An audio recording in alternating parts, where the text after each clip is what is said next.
The Dutch government has collapsed after resignation of Prime Minister Mark Rutte because of differences within the four-party coalition about how to rein in migration, a divisive issue that has split nations across Europe.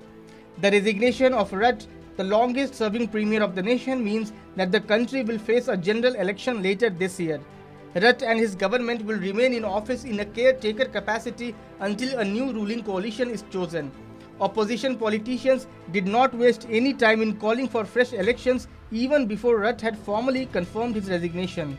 The decision to resign underscores ideological divisions that existed from the day the coalition was sworn in just over 18 months ago between parties that do not support a strict crackdown on migration, D66 and fellow centrist party Christian Union, and the two that favor tougher measures, Rutte's Conservative People's Party for Freedom and Democracy and the Christian Democrats.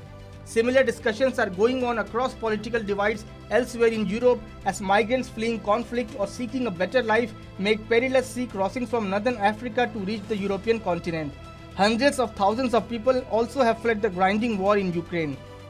Migration is said to be an essential theme of European Union parliamentary elections next year, but the issue has hit Netherlands early, a nation that has long been torn between a welcoming international outreach and increasing resistance to foreign influences. The Dutch ruling coalition had tried for months to hammer out a deal to reduce the flow of new migrants arriving in the country of nearly 18 million people. Proposals included creating two classes of asylum, a temporary one for people fleeing conflicts and a permanent one for people trying to escape persecution. Last year, hundreds of asylum seekers were forced to sleep outdoors in squalid conditions near an overcrowded reception center as the number of people arriving in the Netherlands outstripped the available beds.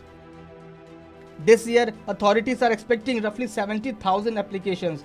The previous numbers had put a strain on housing that already was in short supply in the densely populated country, and with an increase in number, the problem is almost set to worsen. Subscribe to Oneindia channel and never miss an update.